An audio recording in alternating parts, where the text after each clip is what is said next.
إن الحمد لله نحمده ونستعينه ونستهديه ونستغفره ونعوذ بالله من شرور أنفسنا ومن سيئات أعمالنا من يهده الله فلا مضل له ومن يضلل فلا هادي له أشهد أن لا إله إلا الله وحده لا شريك له وأشهد أن محمدا عبده ورسوله يا أيها الذين آمنوا اتقوا الله حق تقاته ولا تموتن إلا وأنتم مسلمون يا أيها الذين آمنوا اتقوا الله وقولوا قولا سديدا يصلح لكم أعمالكم ويغفر لكم ذنوبكم ومن يطع الله ورسوله فقد فاز فوزا عظيما أما بعد فإن أصدق الحديث كتاب الله وخير الهدي هدي محمد صلى الله عليه وآله وسلم وشر الأمور محدثاتها وكل محدثة بدعة وكل بدعة ضلالة وكل ضلالة في النار أو كما قال صلى الله عليه وآله وسلم.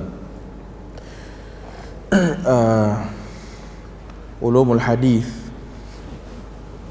ataupun dikenali dengan mustalahul hadis ataupun dikenali dengan usulul hadis ataupun dinamakan sebagai ilmul hadis atau ilmu riwayat al hadis wa dirayah, semua betul benda yang sama.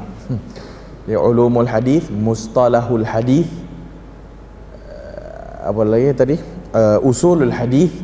Jadi hak ni semua antara nama-nama yang diberikan oleh para ulama terhadap ilmu ni. Penggunaan ulumul hadis, Al-Hakim, Imam Hakim An-Naisaburi, iaitu sahib Al-Mustadrak, itu ulama yang menulis kitab Al-Mustadrak ala Sahihain, Imam Al-Hakim, dia digelar Al-Hakim An-Naisaburi. Dia orang pertama mungkin yang menulis dan menamakan ulumul hadis. Dia tahun 405 Hijrah. Itu awal lagi. 405 Hijrah dah diletakkan kitab dia tu, ulumul hadis atau ma'rifatu ulumul hadis, mengenal ilmu ulum al-hadis. Adapun sebahagian para ulama menyatakan sebelum tu tak adalah namanya diberikan ulumul hadis, mustalahul hadis dan sebagainya. Adapun pada zaman Nabi tak ada apalah, dia macam ilmu-ilmu yang lain lah. Jadi dia hanya baru diperkenalkan, kemudian nama kepada ilmu tersebut. Kalau dilihat orang yang mungkin boleh dikatakan yang pertama ataupun kita kata yang awal lah, itu Muhammad ibn Muslim Syihabuz Zuhri, tahun 125 Hijrah. Imam Muhammad ibn Muslim ibnu Syihab Az-Zuhri, tahun 125 Hijrah. Maka dikatakan orang yang awal-awal yang meletakkan ilmu mustalahul hadis atau ulumul hadis. Dan juga dikatakan Abu Bakr ibn Muhammad ibnu Amr ibnu Hazm, Abu Bakr ibnu Muhammad ibnu Amr ibnu Hazm, tahun 120 Hijrah. Sama lebih kurang. Hak yang tadi Syihab Az-Zuhri tadi 125 Hijrah meninggal. Adapun Ibnu Hazm 120 Hijrah meninggal. Dikatakan bahawasanya Umar ibnu Abdul Aziz, Umar ibnu Abdul Aziz khalifah Islam, memerintahkan untuk menulis hadis. Diperintahkan untuk menulis hadis, bitadwinil hadis. Maka mereka berdua memulakan menulis ilmu ni. Tapi Al-Imam Az-Zuhri 125 Hijrah meninggal tadi tu, maka dialah orang yang awal yang meletakkan ataupun menulis ilmu ini dan menghimpunkannya dan mentakdimkan, menyerahkan ataupun menunjukkan kepada Umar ibnu Abdul Aziz. Jadi itulah kalau mana-mana ulama yang menulis tentang ilmu ulumul hadis, itulah dua orang yang awal yang dinamakan. Tapi pada lebih daripada awal daripada itu, ilmu itu sebenarnya dibina lah pada zaman Nabi, pada zaman sahabat, kemudian yang berikutnya tabi'in dan sebagainya. Ulumul hadis, ilmu berkenaan tentang, pertama ilmu tu, ulum tu jamak pada perkataan ilmu. Ilmu ni maksudnya fan, kesenian, itu ilmu, fan.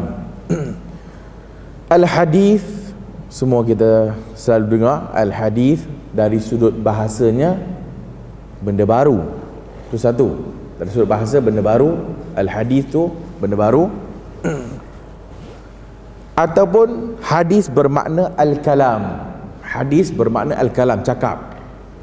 Jadi bila disebut al-hadis benda baru ataupun cakap, itu dari sudut lughah, bahasa. Dan yang dimaksudkan dengan al-kalam, bercakap, itulah yang nak dimaksudkan dengan ilmu hadis ni. Secara aghlabnya, secara umumnya, ilmu berkenaan apa yang Nabi cakap. Tetapi kita sebut bahawasanya hadis itu apa yang disandarkan, ma'udhifa ilan Nabi, apa yang disandarkan kepada Nabi SAW, min qaulin, daripada perkataan, au fi'lin, perbuatan, au takririn, dia punya persetujuan, au sifatin khilqiyah, au khuluqiyah, ataupun sifat jasmani, fizikal, ataupun sifat akhlak, sama ada sebelum dibangkitkan ataupun sesudahnya. Itulah hadis. Jadi al-hadis semua disandarkan Nabi namanya hadis. Perkataan, perbuatan, persetujuan, sifat badan Nabi, rambut macam mana, badan macam mana, tangan macam mana, kaki macam mana, cara jalan, cara ni, cara tu, cara ni, al-khuluq, akhlak Nabi bagaimana, perangai Nabi bagaimana, tabiat Nabi bagaimana.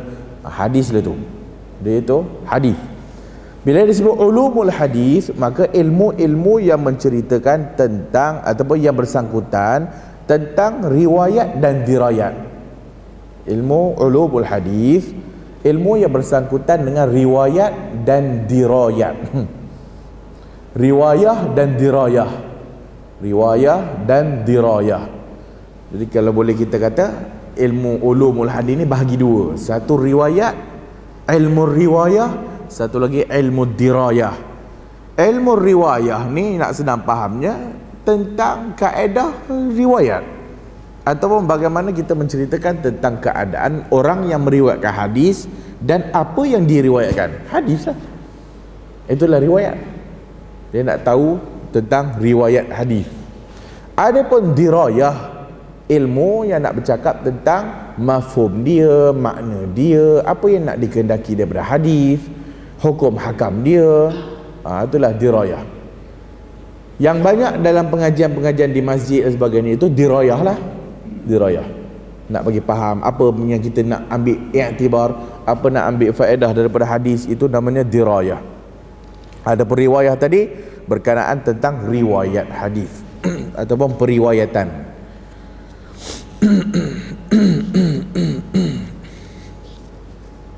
Hukumnya fardu kifayah. Hukumnya fardu kifayah. Mesti ada orang yang mempelajarinya. Kalau semua orang tak mengaji, habis menghilang ilmu ni, berdosa habis semua. Atau kifayah, ilmu fardu kifayah. Kepentingan ulumul hadis. Kepentingan ulumul hadis kepada orang yang belajar hadis untuk mengetahui tentang hadis, sanad dan matannya dari sudut hal keadaan rawi, periwayat, dan yang diriwayatkan, dari sudut al-maqbul wal mardud, dari sudut diterima dan ditolak. Hilanglah. Dari sudut diterima dan ditolak.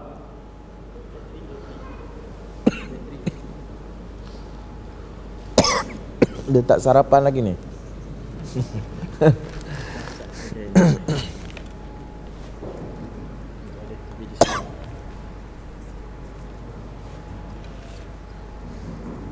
Jadi ilmu tentang riwayat perawi dan yang diriwayatkan, tentang diterima dan ditolak, tentang makna hadis, tentang hukum nasikh dan mansukh hadis. Semua-semua itulah. Itulah kepentingan dia. Dari kepentingan dia secara ringkas dan pendeknya nak tahu hadis itu dari segala segi. Itulah pentingnya ilmu mustalahul hadis ataupun ulumul hadis.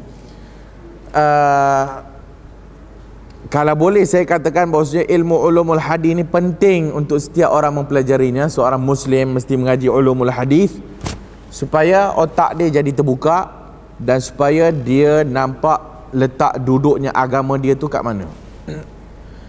Siapa yang tak mengaji ulumul hadis sebenarnya dia tak nampak agama dia macam mana. Maksudnya bagaimana agama dia beroperasi. Jumud.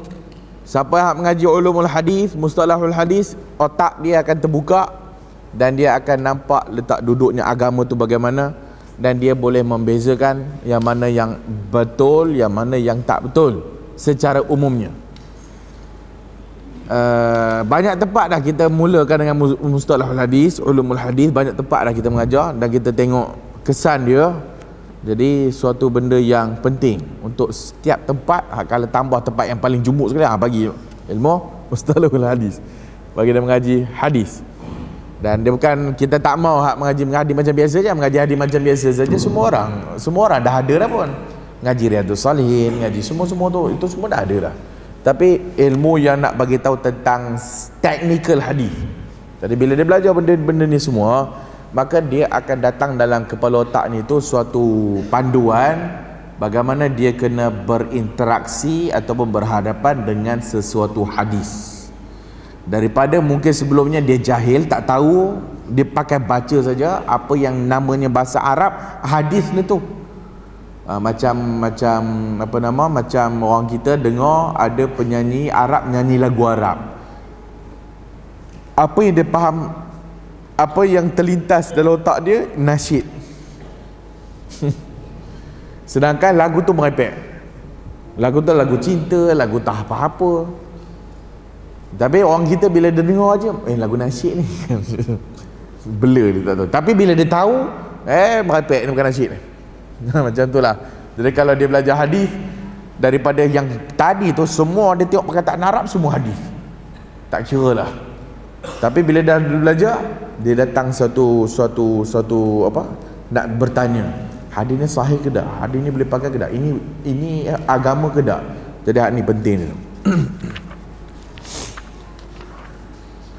Berikutnya, pada zaman Nabi sallallahu alaihi wasallam, bagaimana sunnah itu dijaga. Jadi kalau dilihat bagaimana pada zaman Nabi, Arab itu ummatan ummiyatan la taqra'u wa la taktubu. Orang Arab itu suatu bangsa yang ummiyah, buta huruf, la taqra'u, tak pandai baca, wa la tahsubu, dan tak pandai taktubu, menulis. Bahkan tak pandai mengira mungkin. Jadi ini nama ummiyah. Melainkan hanya sedikit saja yang pandai baca, yang menulis dan sebagainya. Allah sebut dalam Quran, huwallazi ba'atha fil ummiyina rasulan minhum yatlu alaihim ayatihi wa yuzakkihim wa yuallimuhumul kitaba wal hikmah. Dialah yang mengutuskan fil ummiyin, pada kaum yang ummi, buta huruf. Walaupun di sana ada pandangan ulama yang tak setuju dengan perkataan buta huruf tu, whatever lah. Kau dia setuju ke dia tak setuju kah, sama ada dia setuju dan dia mungkin nak bermaksud yang lain dan sebagainya. Tetapi hak yang kata dia ummiyah, buta huruf, sebab disebut dalam hadis, nahnu ummatan la taqra'u wa la nahsub, kami tak pandai baca dan kami tak pandai mengira. Bukan bermakna bodoh dah, bukan bermakna bodoh. Tak semua tak pandai baca bodoh. Ada orang yang tak pandai baca tapi cerdik, kan? Dia bukan bermakna bodoh, tetapi dia ummi, dia tak boleh baca, dia tak pandai nak menulis. Maka Rasulullah sallallahu alaihi wasallam kata, inna nahnu ummatan ummiyah la nahsubu wa la naktub. Kata Nabi, kami ini umat yang ummiyah, kami tak tahu menulis dan kami tak tahu mengira. Dalam hadis Al-Bukhari. Lakinnal Arab, tetapi Arab ada az-zaka' wa safa'it tab' wa quwwati dzakirati wa sur'atil hifz. Di samping dia tak pandai membaca dan menulis, tetapi yang ada pada Arab ketika itu zaka', cerdik, az-zaka' wa safa'ut tab', tabiat yang baguslah. Kemudian wa quwwatuz zakirah, ingatan kuat, sur'atil hifz, cepat hafaz. Atau orang Arab cepat hafal. Wa innaka la tajid dhalika fi hifdhihim li ansabihim wa asy'arihim. Dibuktikan dengan mereka itu menghafaz nasab keturunan mereka dan syair-syair mereka. Nasab mereka jaga, ingat dalam ni. Syair-syair mereka semua dalam ni. Sebut saja, syair baca. kekuatan ingatan itu, walaupun dia tak pandai menulis. Wa tawarikh waqa'ihim wa ayyamihim, dan mereka tahu sejarah mereka, tarikh mereka. Walidzalika kana as-sahabatu yahfazuna as-sunnah fi sudur. Oleh kerana itu sebabnya para sahabat banyaknya yang menjaga, memelihara sunnah di dalam hati jantung mereka ataupun dalam kekuatan diri mereka lah, sebab mereka hafaz.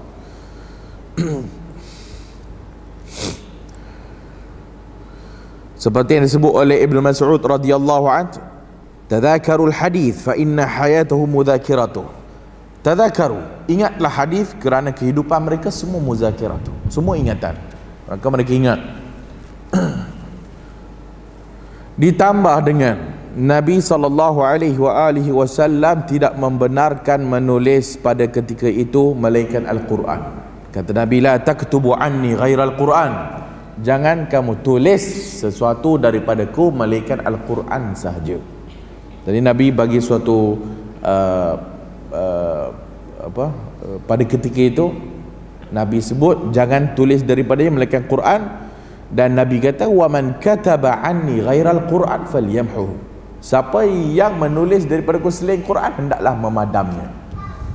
Jadi di awal-awal ni para ulama sebut bahawasanya dibimbangi takut-takut tercampur aduk Al-Quran dengan hadis, tercampur aduk Al-Quran dengan kalam dia. Nabi tak mau. Nabi nak yang ditulis itu hanya Quran saja. Jadi orang yang menulis Quran saja.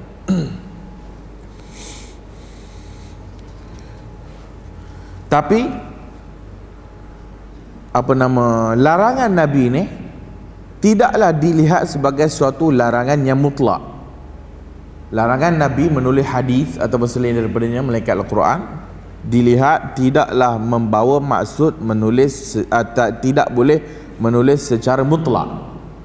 Buktinya ada lagi sahabat-sahabat yang menulis hadis dan mereka faham daripada maksud Nabi itu umum, maksudnya janganlah habis semua pakat tulis belaka. Yang boleh tulis, tulislah. Maksudnya yang pandai tulis pun tak banyak. Jadi ada para sahabat yang masih menulis hadis Nabi, dan mereka ini mampu membezakan antara Quran dengan hadis. Adapun secara umumnya Nabi sebut begitu saja. Jadi secara umumnya tak boleh. Tapi secara individu-individu, ada individu-individu yang menulis hadis Rasulullah sallallahu alaihi wasallam. Dan datang satu orang kepada Nabi sallallahu alaihi wasallam, datang satu orang kepada Nabi waktu lepas Nabi khutbah, dia minta Nabi tuliskan apa yang Nabi sebut tadi tu. Maka Nabi kata, uktub li Abi Syah. Nabi perintahkan sahabat, ni siapa-siapa boleh tak tolong tulis untuk Abi Syah apa yang Nabi sebut tadi dalam khutbah. Jadi tulis untuk dia, bagi panduan kat dia lah. Jadi hak tu semua menunjukkan bahawasanya boleh tulis, tetapi pada ketika itu banyaknya yang disuruh tulis ialah Al-Quran ataupun memelihara Al-Quran. Kemudian Nabi sebut qayyidul ilma bil kitab, ikatkan ilmu itu dengan menulis. Qayyidul ilma bil kitab, jadi apa saja menulis. Jadi ada para sahabat yang kita sebut tadi yang menulis hadis Rasulullah sallallahu alaihi wasallam, antaranya Ibnu Mas'ud radhiyallahu an, yaktubul hadisu bi yadihi. Ibnu Mas'ud menulis hadisnya, dia salin hadis Ibnu Mas'ud. Jadi perintah Nabi pada awalnya itu untuk jangan ramai orang sangat menulis, kerana nanti takut confuse antara Quran dengan hadis Nabi sallallahu alaihi wasallam. Dan berikutnya, selepas daripada zaman Nabi telah banyak orang tulis, tetapi tidak ada satu yang menulis seperti yang diperintahkan oleh Umar bin Abdul Aziz tadi tu. Jadi masih ada orang menulis, tetapi tidaklah secara tadwin, maksudnya tidak secara membukukan dan sebagainya. Sehinggalah zaman tadi Umar bin Abdul Aziz memerintahkan kepada Ibnu Shihab Az-Zuhri untuk menulis, atau Ibnu Hazim untuk menulis, mengumpulkan hadis. Ada pun sebelum tu tak ada satu pun kitab ataupun tulisan yang menghimpunkan hadis Rasulullah sallallahu alaihi wasallam. Dan berikutnya panjanglah, berikutnya diikuti oleh ulama berikutnya tahun 4 Hijrah macam kita sebut tadi, telah pun menulis ilmu ulumul hadis telah berkembang dan sebagainya, dan dia punya asas daripada zaman Nabi lagi, asas dia. Dan Nabi bagikan dia punya asas tu adalah hadis Nabi, man kadzaba alayya muta'ammidan falyatabawa maq'adahu minan nar, siapa bohong atas namaku dengan sengaja maka siap tempat duduk dalam neraka. Jangan tulis semua perkara yang kamu dengar, kan. Jadi hak ni semua kaedah. Para sahabat pun pada zaman Abu Bakar datang suatu kaedah bila Abu Bakar bertanya tentang miras nenek 1/6 dan dia minta untuk ada orang lain. Ada tak orang lain yang tahu? Sama juga Umar bagi salam balik. Dia tanya ada tak Nabi kata? Sahabat kata ya, Nabi kata 3 kali, dan dia minta orang lain ada tak yang menyatakan demikian. Jadi itu pun jadi kaedah lah. Jadi kaedah dalam ilmu hadis. Ditambah dengan ayat-ayat Quran yang umum, ya ayyuhallazina amanu in ja'akum fasiqun binaba'in fatabayyanu. Kalau orang fasik datang suatu berita, tolong cek. Jadi hak ni semua yang membentuk kaedah ulumul hadis. Pada zaman awal lagi, Ibn Sirin, Ibn Mubarak semua menyatakan bahawasanya ini agama ialah sanad itu dari agama. Hendaklah kamu tahu daripada mana kamu mengambil agama kamu. Kemudian mereka kata bahawasanya dulu orang tak bertanya tentang sanad, tapi lepas berlakunya fitnah orang mula bertanya tentang sanad. Jika datang daripada ahli sunnah diambil, jika tidak daripada ahli sunnah tak diambil riwayat. Pada ketika itu zaman tu mana ada pembukuan. Maka semua yang kalam-kalam ni semua menjadi kaedah ulumul hadis. Maka lepas 405 Hijrah meninggalnya Al-Hakim An-Naisaburi tadi tu, maka dia ada kitab ulumul hadis. Dan sehinggalah berikutnya sampai zaman kita pada hari ini ulama masih lagi menulis ilmu tentang ulumul hadis, dan makin berkembang dan makin berkembang. Itu secara ringkaslah bagaimana dianya berkembang sehinggalah pada zaman Al-Imam Al-Bukhari pembukuannya sampailah ulama-ulama hadis yang lain. Berikutnya, beberapa istilah dalam ilmu hadis. Pertama al-hadis, kita dah sebut tadi. Pertama al-hadis iaitu dari sudut bahasanya baru ataupun kalam. Dari sudut istilahnya, apa-apa yang disandarkan kepada Nabi, perkataan, perbuatan, persetujuan, sifat khuluqiyah, sifat khilqiyah, sifat akhlak, sifat fizikal, sama ada sebelum dibangkitkan menjadi rasul ataupun lepas dibangkitkan menjadi rasul. Semua itu hadis. Jadi perkataan Nabi dikatakan hadisun qauli. Perkataan Nabi dikatakan hadisun qauli. Innamal a'malu binniyat wa innamal likulli imri'in ma nawa. Nabi kata hadisun qauli. Dan perbuatan Nabi namanya hadisun fi'liyun. Perbuatan Nabi hadisun fi'li, hadis perbuatan. Tadi hadis qauli. Hak ni yang kedua hadisun fi'li, perbuatan Nabi. Seperti Aisyah menceritakan tentang Nabi sallallahu alaihi wasallam, kana la yad'u arba'an qabla az-zuhri. Nabi tak pernah meninggalkan 4 rakaat sebelum zuhur, wa raka'ataini qabla al-ghada, dan 2 rakaat sebelum subuh. Aisyah cerita perbuatan Nabi, maka hadis fi'li, hadis perbuatan. Wa takriruhu, dan persetujuan Nabi hadisun takririyun, hadithun takriri. Ayyafa'ala ahadun minas sahabah, iaitu seorang ataupun seseorang sahabat yang melaksanakan sesuatu perkara depan Nabi, ataupun berkata suatu perkataan depan Nabi, ataupun sampai kepada Nabi cerita tentang seseorang. Kemudian kata fulan qala kadha atau fa'ala kadha, orang ini buat ini, orang itu buat itu. Fayaskut, Nabi diam, Nabi tak cakap apa-apa. Fayaskutu wala yunkiru alaih, dan Nabi tidak ingkar, dia diam, tak ada apa-apa, Nabi tak ingkar. Takrir, hadisun takrir. Fasukutuhu wa adamu inkaruhu takrirun minhu bi annahu masyru', dan diamnya Nabi itu dan tidak mengingkarinya itu menunjukkan dianya masyru'. Dianya masyru', disyariatkan, sebab Nabi tak larang, ataupun benda tu tak ada masalah. Li'anna nabiyya, kerana Nabi la yaskutu ala amrin ghairi masyru', Kerana Nabi tak akan diam perkara yang bukan masyru'. Maksudnya kalau benda tu salah, Nabi tak boleh diam. Nabi akan cakap benda tu salah. Tapi Nabi diam, maksudnya tak salah. Nabi kalau salah dia cakap. Hak ni yang nak kena faham betul-betul. Perbuatan Bilal, perbuatan sebahagian sahabat Nabi yang Nabi diam ataupun Nabi ikrarkan, Nabi setuju. Bilal ambil wuduk kan. Jadi bila dia ambil wuduk dan dia solat 2 rakaat wuduk, Nabi dengar tapak kakinya dalam syurga. Nabi tanya Bilal, kamu buat apa? Bilal kata dia solat 2 rakaat setiap kali lepas wuduk. Maka ikrar Nabi, betul Nabi diam. Berbeza dengan 3 orang yang puasa tak nak buka-buka, yang sembahyang tak nak tidur-tidur, yang tak nak kahwin tu. Nabi diam ke tak? Nabi tak diam. Nabi kata, siapa yang cakap ni mari sini? Aku paling takut Allah, aku paling kenal Allah, aku puasa, aku buka. Aku salat malam, aku tidur. Aku berkahwin dengan wanita-wanita. Siapa yang tak nak sunnah aku, bukan di kalanganku. Nabi kena tegur. Dan zaman ini zaman tasyri'. Main puak-puak sebagai yang nak buat benda bid'ah ni, mengambil perbuatan sahabat yang konon-kononnya Nabi tak ajar, inisiatif sahabat. Ya, kita kata inisiatif sahabat pada zaman tasyri', pada zaman pensyariatan. Maka bila Nabi setuju, jadi sunnah. Bila Nabi tak setuju, Nabi tegur, tak boleh buat. Lepas Nabi wafat, ada ke Bilal pandai-pandai buat benda lain pula dalam agama? Tak ada.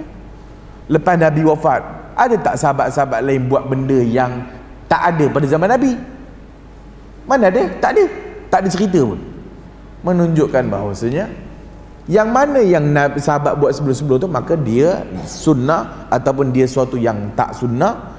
Apabila dah lepas wafat Nabi, berhentilah. Agama dah berhenti takat tu. Tak boleh ditambah dan tak boleh dikurang. Simple. Kena tahu hadis qauli, hadis fi'li, hadis takriri. Ni tak ngaji hadis.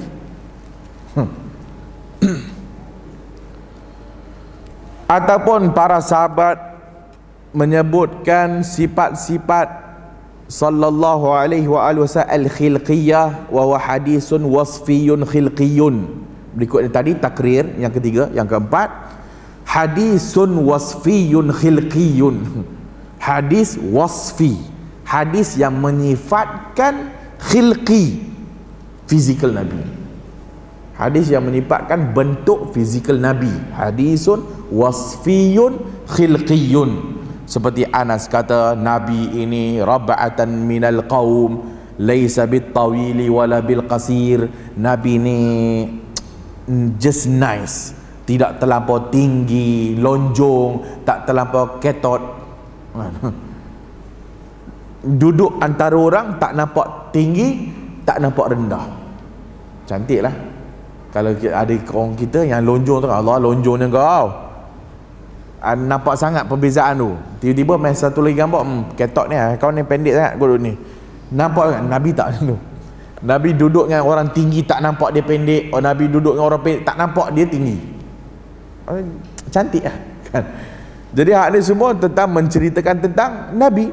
Nabi laisa bi abyadi amhaq wala adam. Nabi bukanlah putih melepak macam albino, dan tidaklah gelap Allah hitamnya dia ni. Tak, just nice, cantik.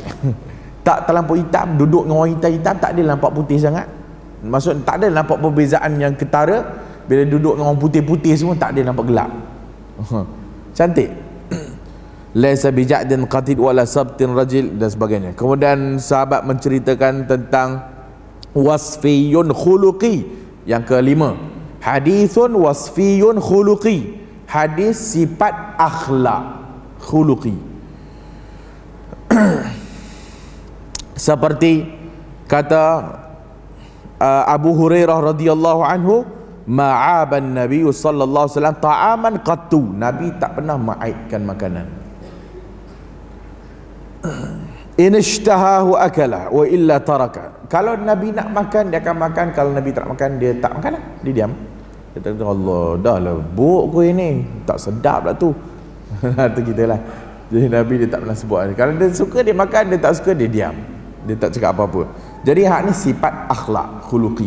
Itulah jenis-jenis hadis berdasarkan makna hadis tadi tu. Berikutnya sunnah. Sunnah dari sudut bahasa jalan. Sunnah dari sudut bahasa jalan ataupun sirah. Jalan ataupun sirah. Sama ada baik atau buruk, itu sunnah dari sudut bahasa. Sama ada baik ataupun buruk. Cumanya pada kebiasaannya bila kata-katakan sunnah, biasanya dia merujuk jalan yang baik, itu saja. Itu lughah bahasa. Adapun istilah, satu sama dengan hadis tadilah. Sunnah sama dengan makna hadis.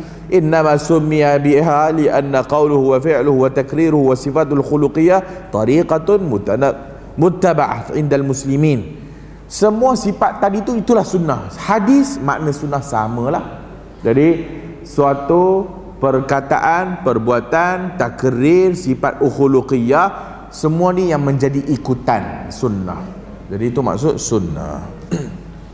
Cumanya sunnah dari sudut disiplin ilmu pelbagai, hadis mendefinisikan sunnah macam tadi tu sangat lengkap. Ulama usul fiqh mendefinisikan sunnah usul fiqh 3 saja, iaitu perkataan, perbuatan, persetujuan. Habis. Untuk ulama usul, bila kata sunnah, perkataan Nabi, perbuatan Nabi dan persetujuan Nabi. Sifat khuluqiyah, khilqiyah tak masuk. Kerana ulama usul fiqh membahaskan perbuatan yang boleh mendatangkan hukum.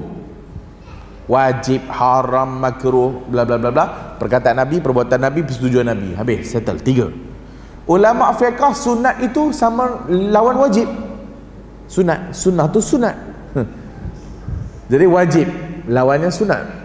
Ulama akidah sunnah itu lawannya bid'ah. Habis itu. Ulama akidah sunnah lawan bid'ah. Maka ahli sunnah wal jamaah lawan dia al bid'ah, ahli ahwa wal bid'ah. Ahli sunnah ikut sunnah wal jamaah, ahli sunnah lawan dia ahlul ahwa, tak ikut sunnah, ikut nafsu dan bid'ah. Ahlul ahwa wal bid'ah. Khawarij, Syiah, Mu'tazilah, Qadariyah, bla bla bla bla bla. Itulah kumpulan sesat. Berikutnya al-khabar. Perkataan al-khabar. Berikutnya al-khabar. Al-khabar maksudnya boleh jadi makna dia sama dengan hadis. Boleh jadi makna dia sama dengan hadis. Yang kedua maknanya berbeza dengan hadis. Tadi makna pertama hadis, khabar hadis. Yang kedua maknanya boleh jadi semua yang datang dari Nabi. Fal hadisu ma ja'ani Nabi, maka hadis itu datang dari Nabi, khabar itu datang daripada selain Nabi. Makna kedua. Makna pertama khabar itu hadis, sama. Makna kedua hadis itu dari Nabi, khabar itu dari selain Nabi. Pendek kan? Al-asar berikutnya, al-asar. Al-asar sama juga. Makna pertama sama dengan hadis, makna kedua lain dengan hadis. Asar itu kata-kata selain Nabi. Asar itu kata-kata selain Nabi. Maksudnya al-khabar dengan asar boleh jadi al-khabar dengan asar itu pun makna hadis. Kita kata ada asar daripada Nabi. Kita kata ada khabar daripada Nabi. Maksudnya hadis lah. Tapi biasanya khabar dengan asar itu sahabat Nabi, tabi'in, tabi'ut tabi'in. Asar biasanya sahabat. Ada asar daripada Abu Bakar, ada asar daripada Umar, ada asar daripada Ali. Itu nama asar. Boleh setakat ni? Maka ini yang biasa digunakan. Ini yang biasa digunakan. Khabar pun tak banyak digunakan. Asar banyak digunakan. Asar. Berikutnya matan. Al-matnu. Matan. Itu matan hadis. Iaitu dari sudut bahasa benda yang kukuh. Al-matnu fil ardi ma saluba wartafa'a. Matan itu maksud pada asasnya kukuh. Ni matan. Kuat. Muka bumi kuat. Matan. Tapi dari sudut yang kita nak ini ialah teks hadis. Teks hadis. Innamal a'malu binniyatan. Nah, senang habis sudah. Yang berikutnya sanad. As-sanadu. Sanad rantaian rawi. Selesai. Sanad rantaian rawi. Sanad ada dua. Satu sanad Ali, yang kedua sanad nazil. Bukan sanad untuk Ali. Sanadul Ali, sanad dia tinggi. Satu lagi as-sanadun nazil, sanad dia rendah. Ataupun sanad as-safil. Apa maksud dia? Sanad Ali apabila dalam rantaian rawi itu rawi yang sedikit. Makin sedikit rawinya makin tinggi hadis dia. Makin sedikit rawinya makin ali sanad dia. Makin banyak rawi makin turun, makin turun, makin turun.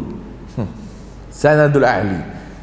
Orang yang duk cari sanad ni, ambil sanad ni, dia nak dapat kalau boleh sanad ali, sanad yang tinggi. Maksudnya apa? Maksudnya rawi yang pendek. Maksudnya daripada dia dengan Nabi itu pendek. Dalam Al-Bukhari kita ada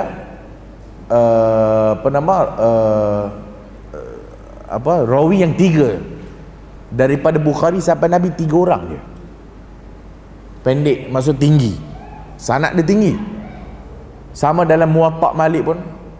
Jadi ada beberapa ni dipanggil sanad Ali. Zaman sekarang ada orang yang 20 rawi antara dia dengan Bukhari. Daripada Bukhari kepada Nabi tu akhirnya tengok Bukhari ya. Jadi dia pun nak mencubalah memendekkan sanad dia.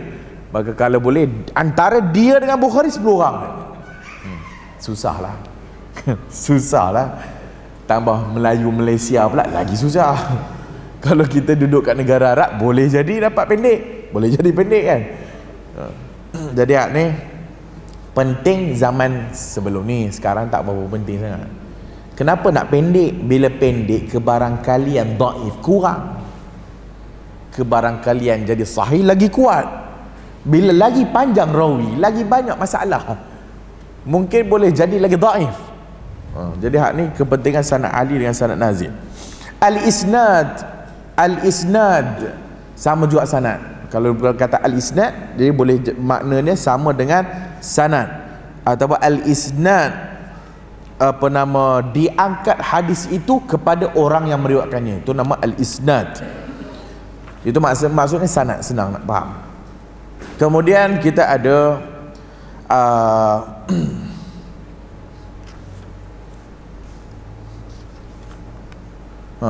al-musnad. Al-musnad, apa dia makna al-musnad? Al-musnad satu makna dia kitab-kitab hadis yang sanadnya penuh full sampai Nabi.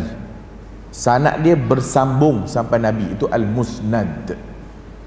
Seperti kitab Imam Ahmad, al-musnad Imam Ahmad tu kan, musnad Imam Ahmad tu.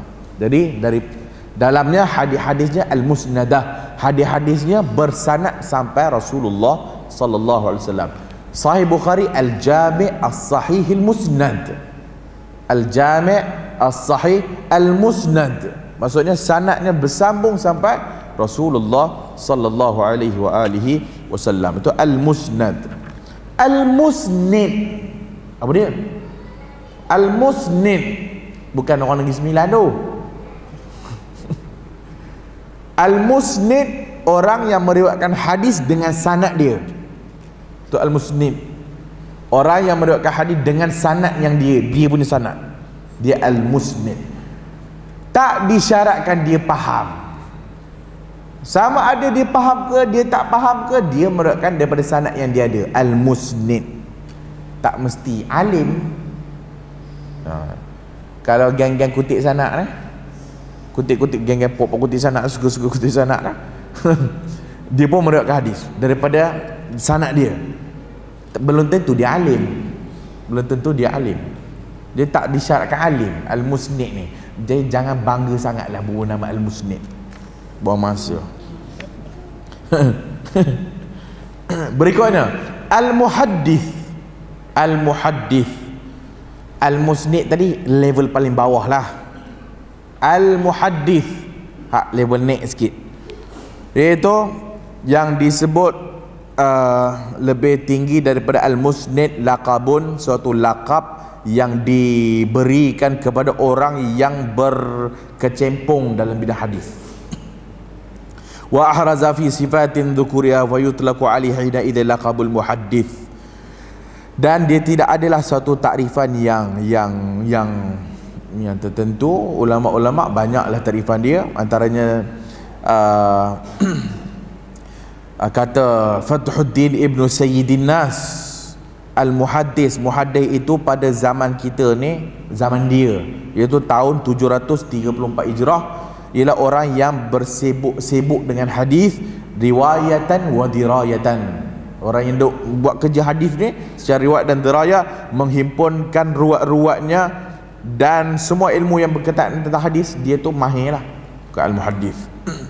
Al-muhaddis man arafa al-asanid wal ilal wal asma'i rijal. Kata Imam Az-Subki tahun 771, al-muhaddis ni orang yang mengenali al-asanid, dikenali dengan sanad-sanadnya, wal ilal, dia tahu tentang ilal hadis, cacat hadis, dia tahu tentang asma'i rijal, nama-nama perawi hadis, dan wal ali wan nazil, semua ilmu tentang hadis dia tahu. Al muhaddis, dan mesti alim lah. Ini mesti alim. Al muhaddis mesti orang alim lah, orang alim dalam bidang hadis. Naik lagi al hafiz, pun satu takrifan yang macam-macam, pelbagai takrifan yang ulama sebut, sama macam tadi, cumanya sebahagian para ulama menyatakan seperti Ahmad Syakir kata, fa ba'da an dzakara laqabil hafiz wal muhaddisu wa ma qila fihima wa amma asrina hadha faqad taraka an-nasu fihi riwayatan jumlatan. Kata Ahmad Syakir, fa ba'da, lepas disebutkan tentang laqab hafiz wal muhaddis, dia kata adapun pada zaman kita pada hari ini, orang dah banyak meninggalkan ilmu riwayat hadis, ilmu riwayat wa dirayat, kemudian meninggalkan ilmu tentang meninggalkan belajar hadis ataupun berkecimpung dalam bidang hadis, melainkan sedikit saja. Wa qalilun antara minhum man huwa ahlun, dan akan nampak sedikit sangat orang yang ahlinya dalam bidang hadis. Taliban li'ulumi sunnah wa hayhat an tajida fi yasya an yakuna muhaddisan. Maka pada zaman sekarang, seolah Ahmad Syakir kata, tak ada dah pada zaman al-hafiz. Al-hafiz tu hak yang hak yang tinggi lah daripada al-muhaddis, banyak hafal hadis sebagainya.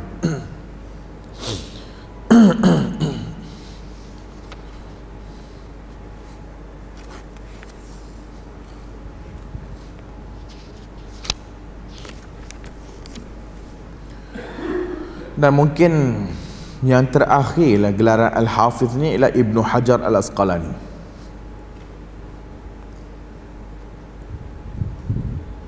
Tak tu yang terakhir al-hafiz. Lepas tu tak ada ulama menggelarkan al-hafiz. Berikutnya al-hujjah. Atas daripada tu al-hujjah. Suatu laqab yang lebih tinggi daripada al-hafiz,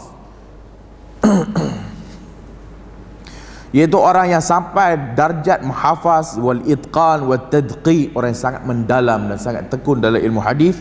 Yahfazul minal asani wal mutun, sanad dan matan semua dalam kepala otak dia. Mablaghan asbaha bihi hujjatan indan nas, dan menjadi suatu hujjah manusia. Dan dikatakan Ibnu Al-Matri bahwasanya dia seorang yang ada padanya 300,000 hadis matan dan sanad dalam kepala. 300,000 hadis sanad dan matan dalam kepala dia. Itu al-hujjah.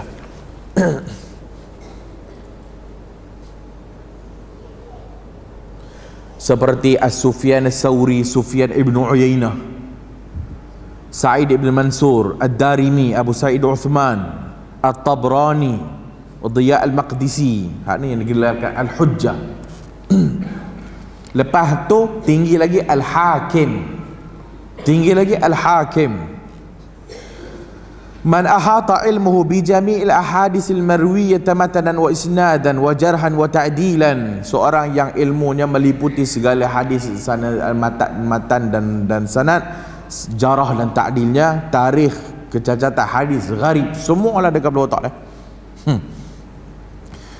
Seperti digelarkan kepada Imam Al-Hakim, Abi Ahmad Al-Hakim Muhammad bin Ahmad bin Isa An-Naisaburi, Dan juga Al-Hakim Muhammad bin Abdullah An-Naisaburi, atau yang Mustadrak tadi tu.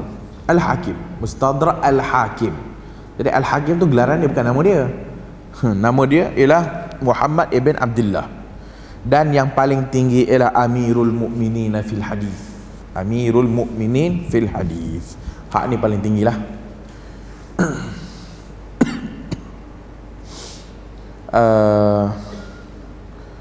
Dan juga yang terakhirnya Ibnu Hajar Al-Asqalani, Amirul Mukminin fil Hadis, Ibnu Hajar Al-Asqalani. Hak tu digelar Amirul Mukminin fil Hadis. Berikutnya As-Sahabi. Berikutnya As-Sahabi, sahabat Nabi. As-Sahabi, takrif dia, man laqiyan Nabi, siapa bertemu dengan Nabi, beriman dengannya, mati dalam Islam. Walau takhallalat dzalika riddatun wa sawfa ya'ti lahu tafsilun insyaallah. Jumpa Nabi, beriman Nabi, mati dalam Islam, itulah sahabat Nabi. Jadi siapa yang bertemu Nabi, bertemu bukan maksud nampak, bertemu. Ibnu Ummi Maktum buta, jadi dia, tapi dia bertemu dengan Nabi, bertemu, jumpa, tak semestinya nampak.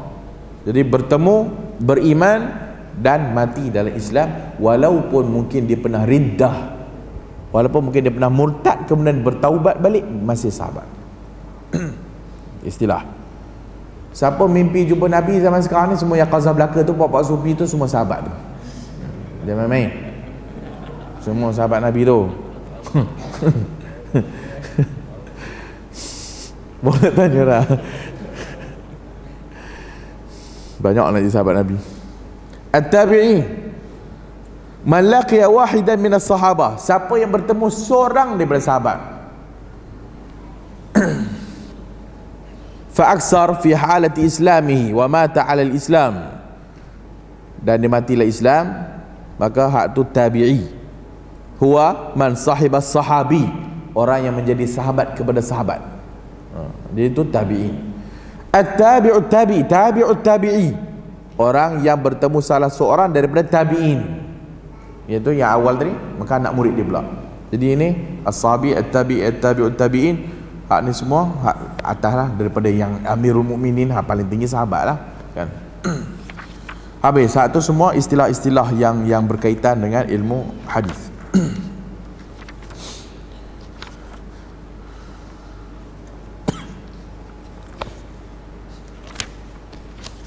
Berikutnya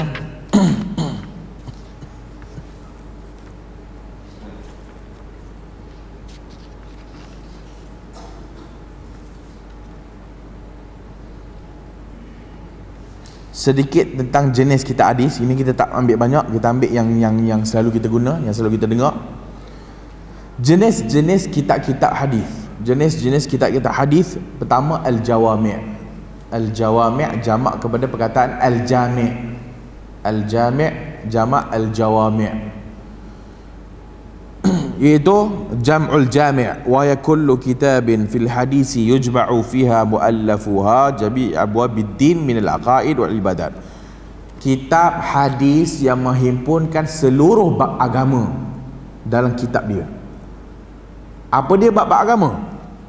Aqaid, akidah, al-aqaid, wal ibadat, ibadat, wal muamalat, muamalat, wal adab, adab, wal akhlaq, akhlaq, wazuhdu warraqa'iq, kezuhudan dan raqa'iq, benda yang melembutkan hati, raqa'iq, wal fadail wal manaqib, fadail kelebihan, wal manaqib, kelebihan sahabat dan sebagainya, wasyama'il wasyar, syama'il dan siyar. Syama'il menceritakan tentang sifat Nabi dan sebagainya, dan siyar, sejarah-sejarah, wasyar jamak perkataan sirah, wal maghazi, perang-perang, wal maghazi, perang-perang, wat tarikh, sejarah, wat tafsir, tafsir, wal fitan, bab-bab fitnah akhir zaman, wal umurul akhirah, bab-bab hari akhirat, wa ma ba'dal maut, dan benda yang bersangkutan lepas kematian. Itulah dia al-jami'. Jadi semua bab agama ada dalam kitab dia, seperti al-jami' as-sahih al-musnad al-Bukhari tu. Jadi Sahih Bukhari panggil al-jami', Sahih Muslim dipanggil al-jami', sebab dalam Bukhari dan Muslim mengandungi semua bab agama. Al-Jami' At-Tirmizi, dalam bab Sunan Tirmizi dipanggil Al-Jami'. Semua bab agama ada dalam kitab dia. Jadi ini Al-Jami'. Yang kedua, As-Sunan. As-Sunan jamak As-Sunnah. Jamak As-Sunnah, Sunan. Semua kitab yang dihimpunkan oleh penulisnya bersangkutan hadis-hadis fiqh hukum hakam secara ghalibnya. Semua kitab yang dibuat oleh penulisnya ataupun yang dihimpunkan oleh penulisnya, semua berkenaan tentang hukum hakam fiqh.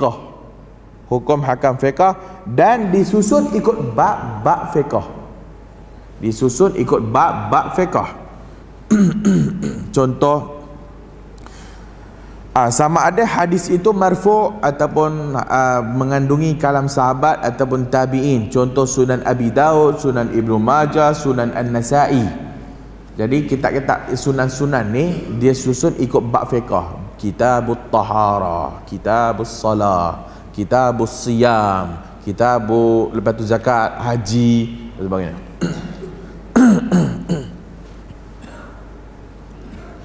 Al-Muwatta'at. Yang ketiga, Al-Muwatta'at, jamak Al-Muwatta'. Al-Muwatta'at, kitab yang menghimpunkan di dalamnya fiqh hukum hakam dan juga mengandungi asar para sahabat Nabi dan para tabi'in, disusun ikut bab fiqh. Itu Muwatta'at. Maksudnya dalam dia ada hadis-hadis marfu', hadis-hadis Nabi yang bercakap tentang hukum hakam, dan juga mengandungi di dalamnya asar para sahabat Nabi dan juga tabi'in. Campur sekali semua. Lepas hadis Nabi, qala Umar, qala tabi'in, contoh sebagainya. Disusun ikut bab fiqh, seperti Muwatta' Malik, seperti Muwatta' Muhammad ibn Hasan Al-Syaibani.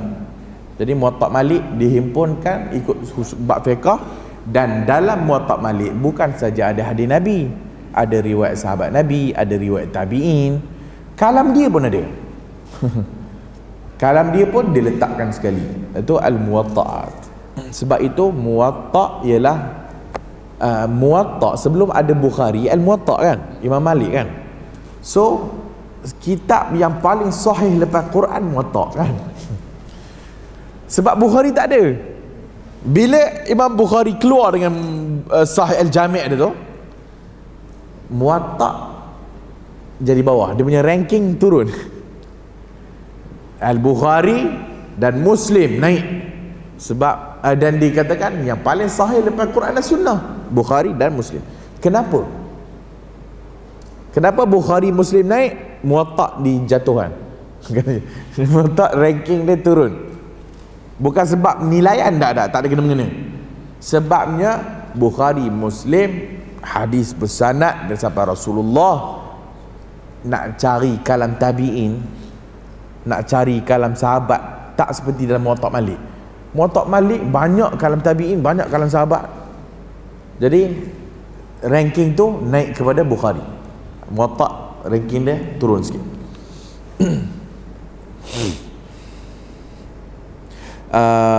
Al-Musannafat, Al-Musannaf Ibnu Abi Syaibah, Al-Musannaf Abdul Razzaq.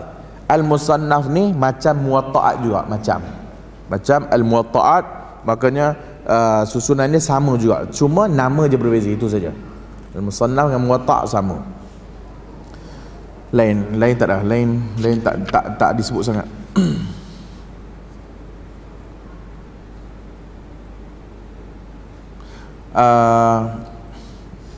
Habis tak ada.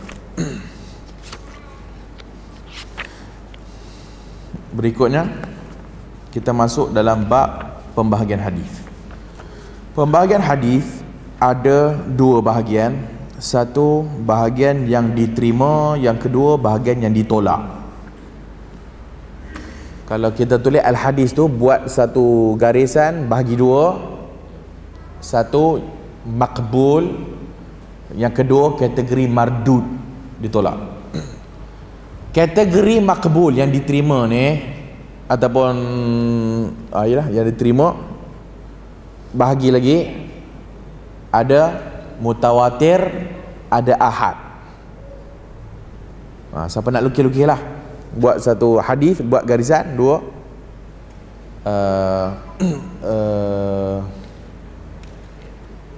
Dah buat dua. Mutawatir, ahad. Mutawatir, ahad. Iya ke?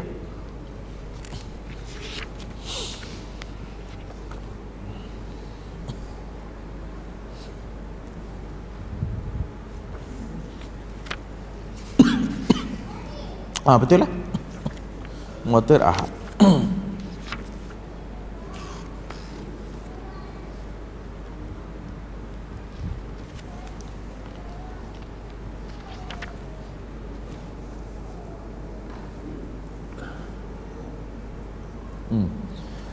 Mutawatir dengan ahad. So mutawatir ni hadis yang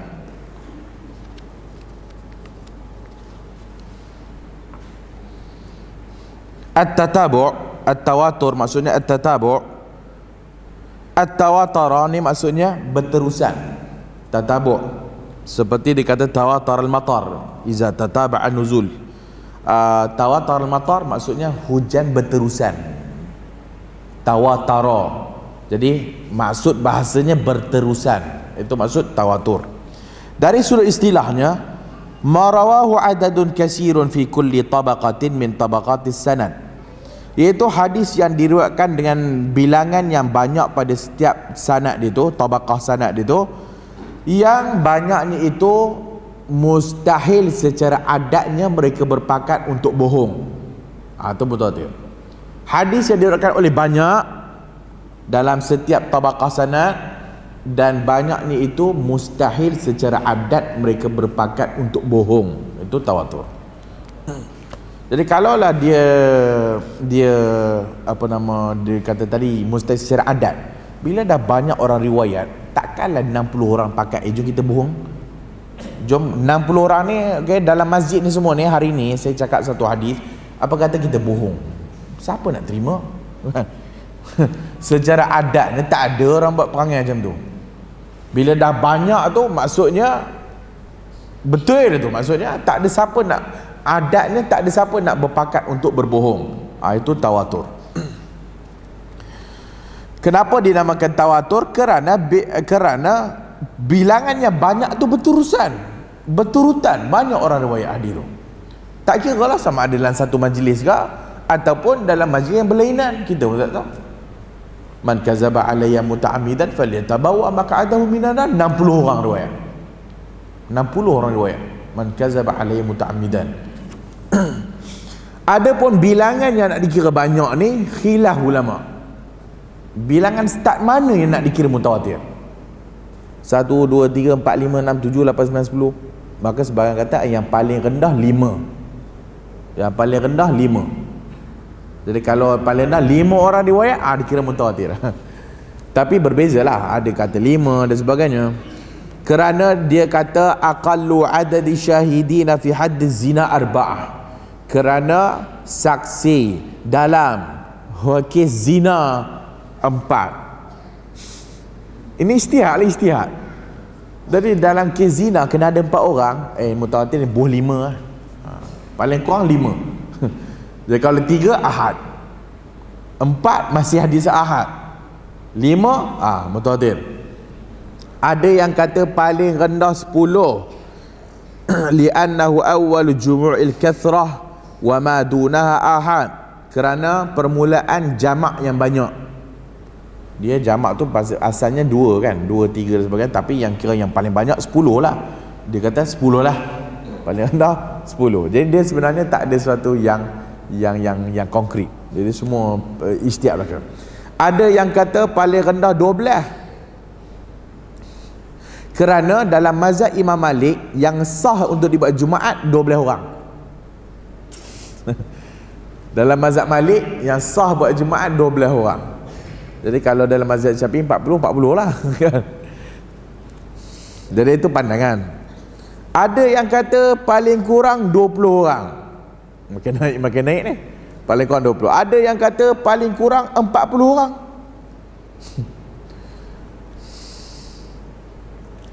Ada yang kata 70 orang. Ada yang kata salasumi'ah wa bid'ati asyar, 300 lebih. Jenuh. Sebab perang Badar 313. Nah, ni semua tak ada yang konkret. Jadi yang pentingnya, bolehlah kalau kita ambil ahad 5 tadi tu. Bolehlah kan nak kata mutawatir sebagainya. Tapi biasa kalau 10, 20, 30, 40 dah kuat dah. Kan? 40 sebagainya.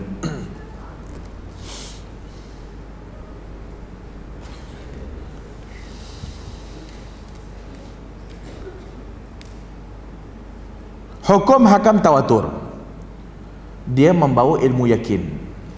Dia membawa ilmu yakin. Alladhi la yattur al-insan ila tasdiqi bihi tasdiqan jaziman misli yaqin man syahida amran ma bi'ainaihi fala yataraddadu fi tasdiqihi.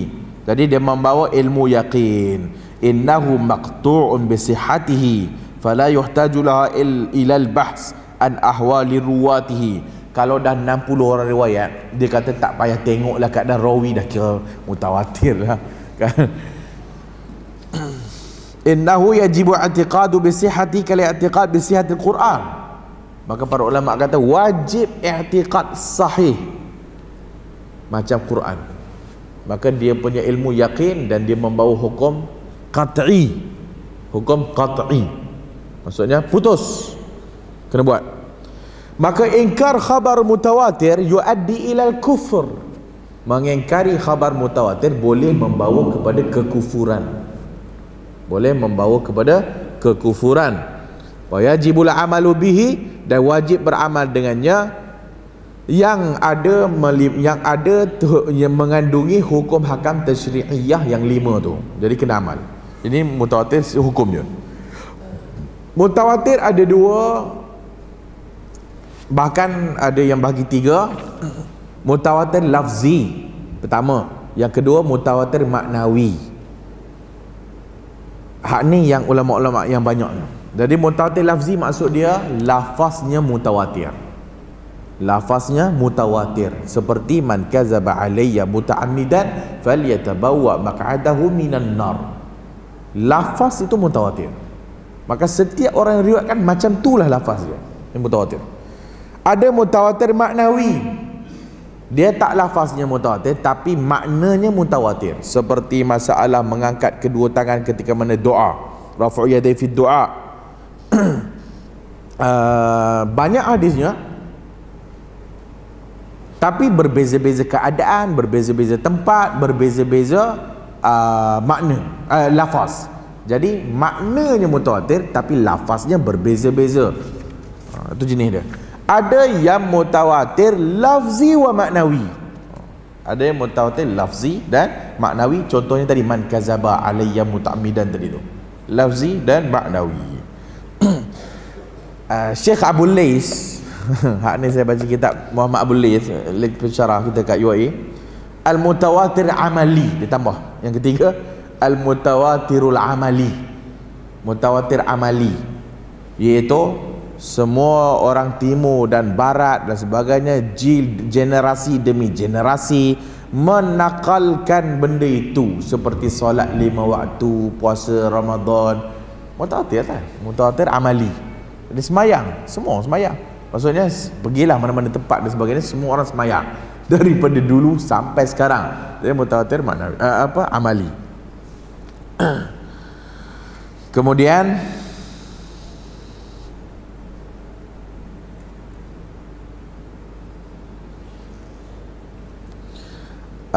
antara dikata wujudul ahadisil mutawatirah, antara contoh hadis mutawatirah yang disebut tadi man kazaba alayya muta'ammidan tadi tu, kemudian tentang hadis syafaah, kemudian hadis melihat Allah Ta'ala pada hari akhirat, kemudian hadis al-haudu, hadis haud telaga, kemudian hadis menyapu di atas 2 khuffain, kemudian hadis mengangkat kedua tangan ketika mana iftitah salah, dan yang lain-lainnya. Itu antaranya. Itu antara hadis mutawatir. Mimman tawatara hadithu man kadzab wa man bana lillahi baitan wahtasab wal ru'yatu wal syafa'atu wal haudu. Itu semua apa? Mutawatir. Man kadzaba alayya, man kadzab. Hadis man bana lillahi baitan wahtasab, siapa yang membina rumah untuk Allah, atau rumah Allah, maka dia akan dapat apa nama wahtasab, minta memohon pahala, mutawatir. Ru'yah, melihat Allah pada hari akhirat, mutawatir. Hadis syafaah, mutawatir. Al-haudu, telaga Nabi, mutawatir. Wa mashu ala khuffaini, dan menyapu di atas dua khuf. Wa hadha ba'du, dan itu sebahagian. Contoh dia. Jadi menyapu atas khuf mutawatir.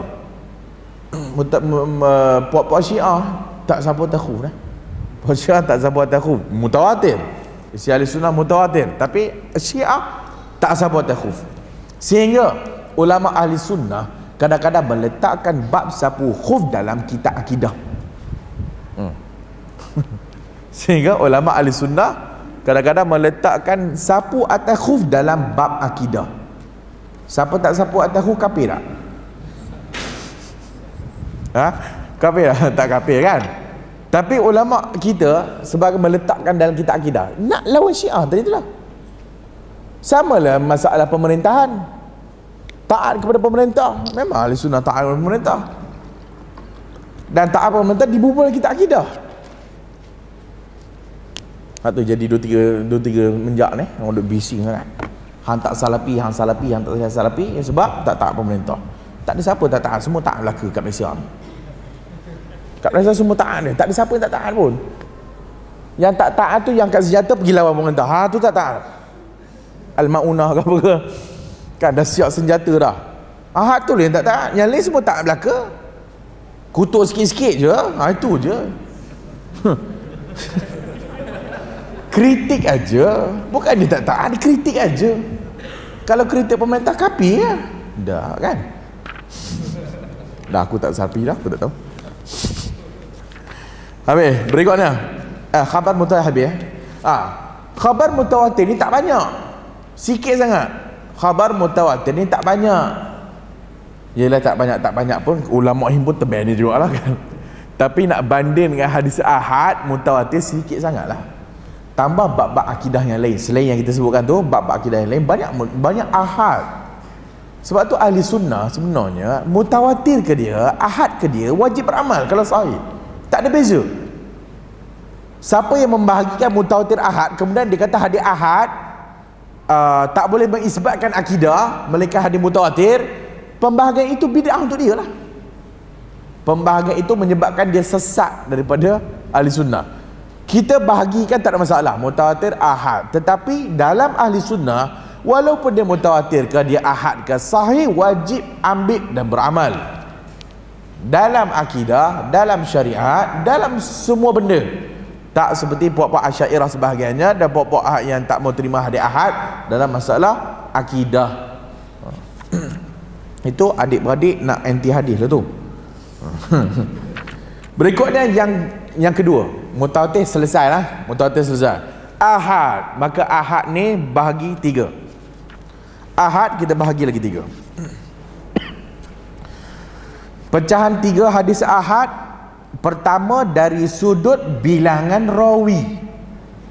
Pecah 3. 1 bilangan rawi.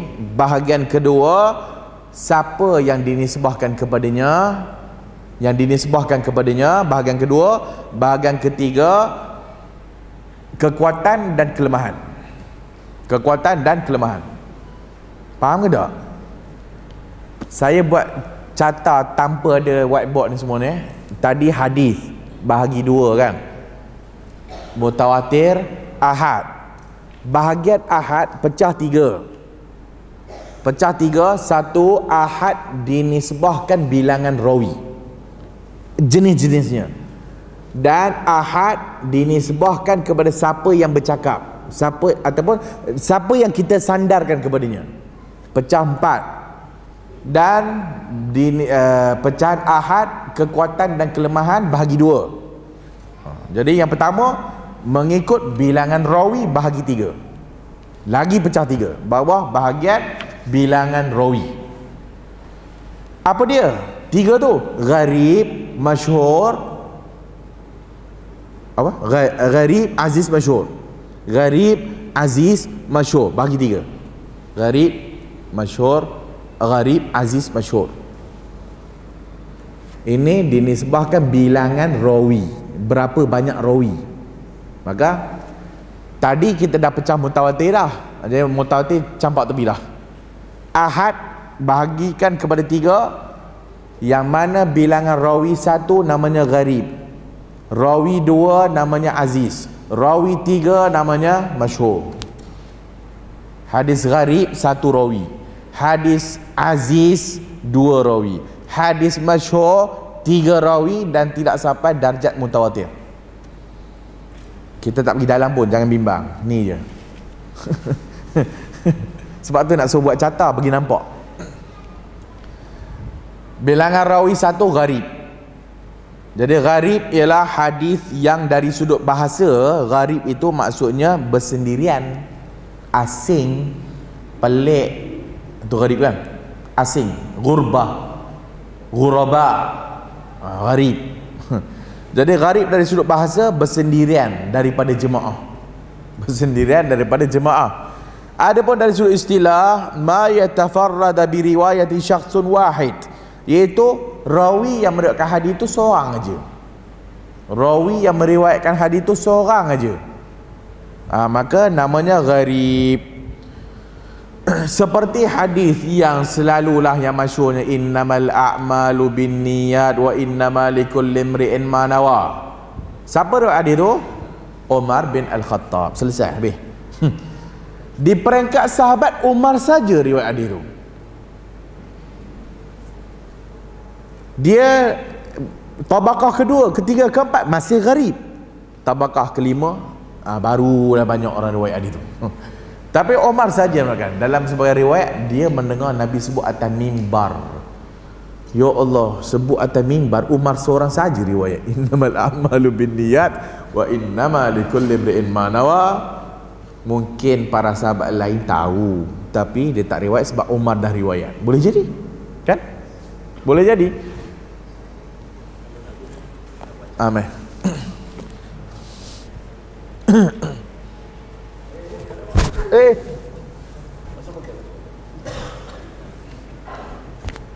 Tak apa, saya buat carta je, saya tak berak lepas tu.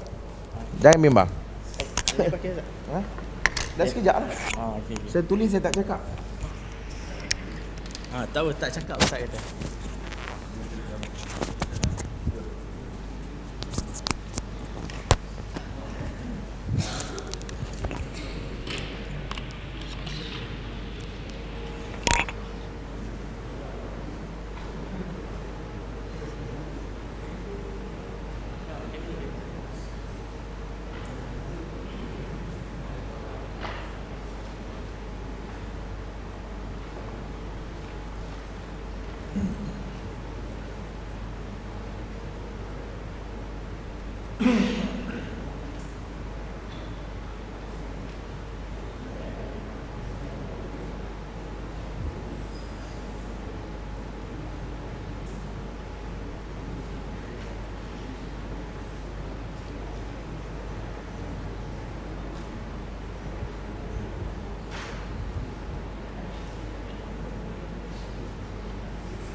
Nah.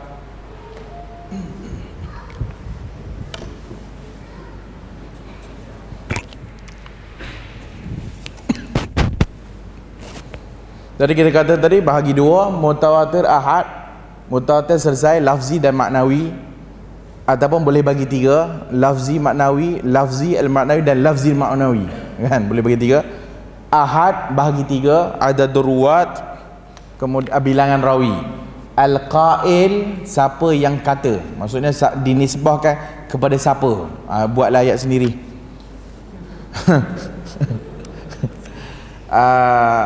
Al-quwwatu wad-dha'f, kekuatan dan kelemahan. Al-quwwah wad-dha'f, bahagian ketiga, kekuatan dan kelemahan. Bahagian al-qail itu al-qudsi, Allah kata kan. Al-marfu', al-mawquf, al-maqtu'. Kemudian bahagian kekuatan dan kelemahan hadis, maqbul, mardud, diterima dan ditolak. So Ustaz Abu Hafiz akan ambil bahagian hujung tu, al-mardud tu, dan dia akan pecah lagi banyak. So hak ni dia dulu. Bahagian saya selesai. Habis, boleh balik. Oh dah?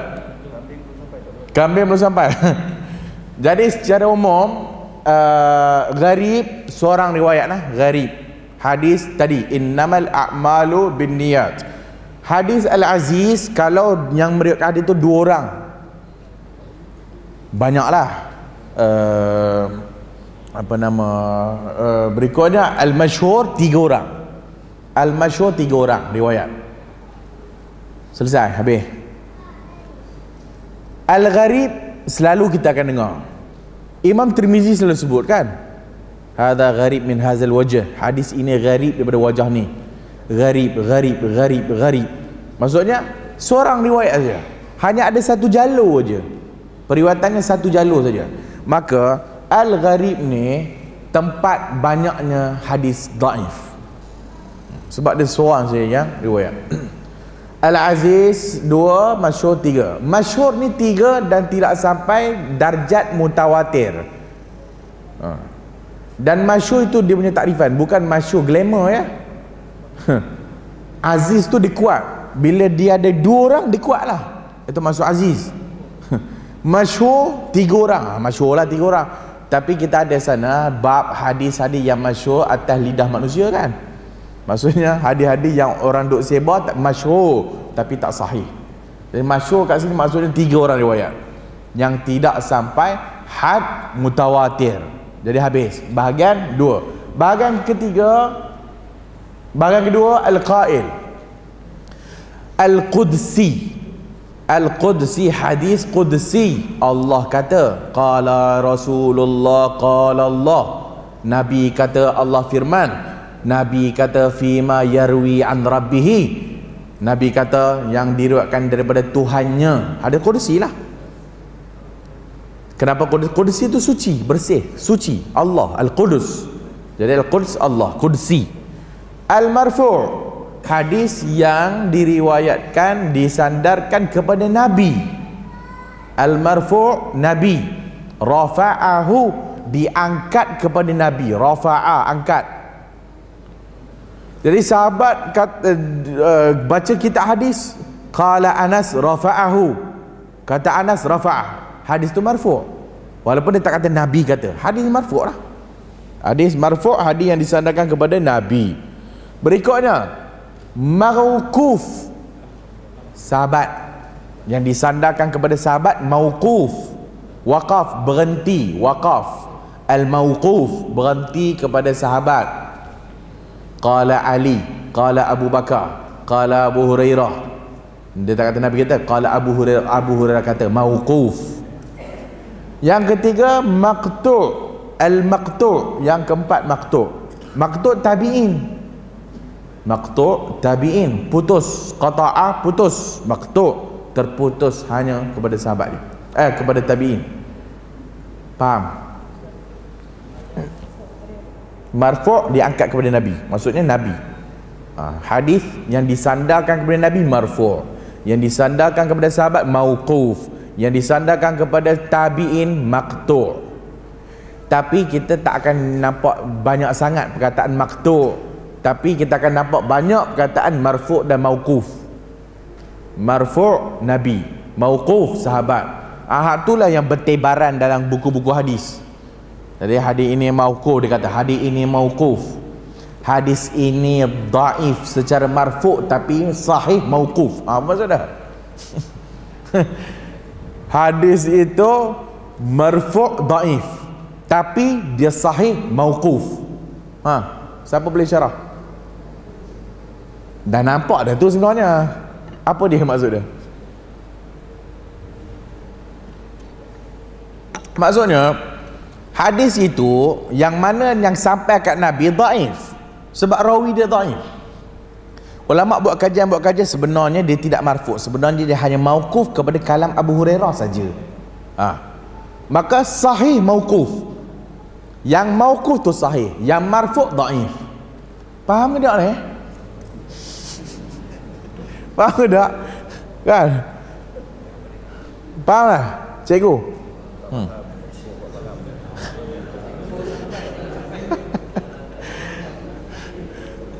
Saya sebut ni sebab nanti kita akan jumpa dan kita akan jumpa dalam buku-buku. So bila ulama kata tentang permasalahan ini, dia kata yang sahihnya mauquf. Maka yang sahihnya hanya terhenti dekat sahabat Nabi je. Benda tu tak sampai kat Nabi. Maka kita kata hadis ini, jangan kata Nabi kata. Hadis ini kalam sahabat Abu Hurairah yang kata, mauquf lah. Asar lah, dia jadi asar lah. Atau khabar asar daripada Abu Hurairah. Cumanya kadang-kadang bila banyak hadis ulama bahas, ada hadis yang disandarkan Nabi, hadis yang sama Abu Hurairah. Bila buat kajian, rupanya yang marfu' tu tak boleh pakai. Sebenarnya tak sahih yang marfu' tu. Sebenarnya yang sahihnya perkataan ini bukan Nabi cakap tapi Abu Hurairah cakap. Tu dia, mauquf sahih, marfu' dhaif. Faham tak entah? Bau tu. Marfu' ni angkat kat Nabi. Mauquf sahabat. Tapi ada yang mauquf hukum marfu'. Udah pula. Tadi kita kata hadis ni marfu' dhaif tapi secara mauqufnya sahih. Maksudnya sahabat. Yang kedua bahagian mauquf, sahabat kata kan. Ada yang sahabat kata dia tak sandar kat Nabi tapi hukumnya Nabi kata. Contoh apa dia? Agak-agakan contohnya apa?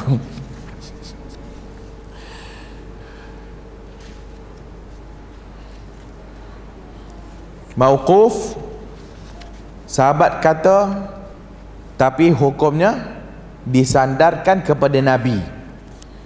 Al-mauqufu lafzan wal marfu'u hukman. Lafaznya mauquf tapi hukumnya marfu'. Lafaznya sahabat kata tapi hukum hadis tu marfu'. Nabi kata, seolah Nabi kata. Pertama, contohnya sahabat kata perkara yang bersangkutan dengan masalah Israiliyat, lam yu'rafu bil akhdhi anil Israiliyat qawlan mimma la majala lirra'yi wal ijtihadu fih. Sahabat berkata sesuatu perkara yang tak boleh akal fikirkan dan tak boleh suatu benda yang ijtihad. Ianya mesti perkara yang datang daripada Nabi, benda gaib maksud dia. Dan dianya bukan daripada Israiliyat. Hadis soalan kubur mungkin, wallahu alam. Jadi sahabat kata tentang mungkin soalan kubur, sahabat kata tentang azab kubur, sahabat kata tentang nikmat syurga, sahabat kata tentang azab neraka, tapi Nabi dia tak kata Nabi kata. Maka hukumnya marfu'. Kenapa hukumnya marfu'? Sebab sahabat ni pertama dia tak bohong dengan Rasulullah.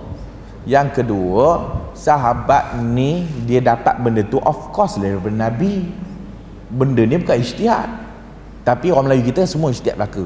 Dapat buat ni dapat ni ya, pahala dia, buat ni dapat ni. Dia pula jadi Allah.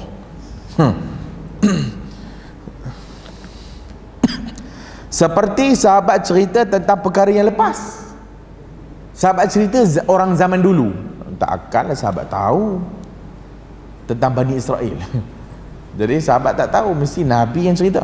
Seperti permulaan ciptaan, seperti tentang perkara yang gaib, ahwal akhirat, tentang cerita hari akhirat. Sahabat cerita tentang fitnah akhir zaman.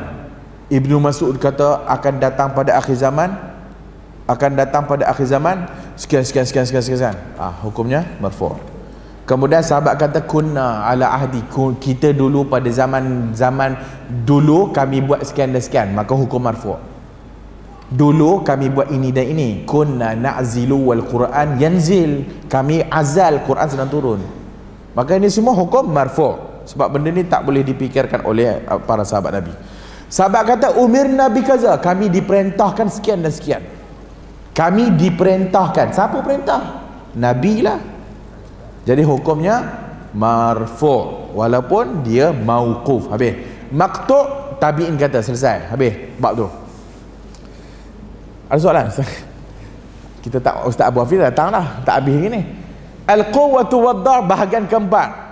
Okey, bahagian pertama dah habis, bahagian kedua dah habis, bahagian keempat kekuatan dan kelemahan. Bahagian makbul diterima, bahagian mardud ditolak. Bahagian makbul diterima ada 4. 2 lah kalau kita sebut secara umumnya.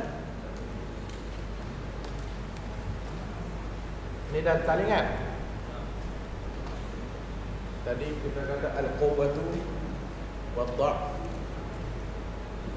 bagi 2, makbul, mardud.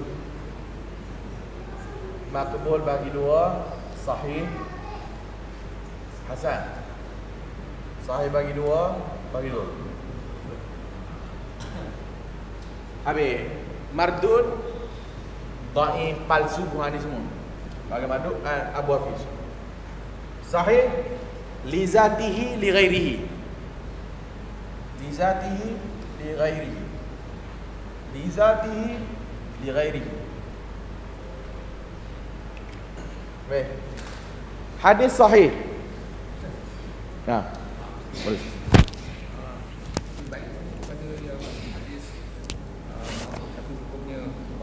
Aha.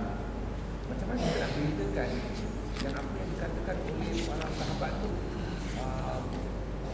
memang dia telah pernah dengar kisah-kisah daripada Rasulullah SAW, atau ke hanya pendapat dia? Tak, macam kita sebut tadi. Kalau pendapat dia tak masuk bab. Kalau dia cakap benda gaib, kalau dia cakap tentang perkara yang tak boleh difikirkan oleh akal, tak boleh ijtihad ni bab ni azab kubur ni, mana tahu. Dia azab kubur, dia kata azab kubur, tapi hukumnya marfu'. Sebab benda gaib, benda yang sahabat pun tak, kita pun tak boleh nak fikir benda tu benda gaib. Buat sekian-sekian dapat sekian-sekian pahala, sahabat kata. Maksudnya marfu'. Sebab benda ni tak boleh difikirkan oleh akal. Betul, sahabat kata dulu kami pada zaman Nabi kami buat sekian dan sekian. Dia tak kata Nabi katakan Nabi dulu kami buat macam tu. Maksudnya berlaku. Umirna, kami diperintahkan buat sekian dan sekian. Maksudnya Nabi perintah lah, marfu'. Tapi yang lain-lain tak boleh masuk bab lah. Israeliat tak masuk bab. Kemudian bahagian ni tadi makbul, sahih dengan hasan. Sahih ada lizati, dia punya zat itu ni sahih, ni sahih.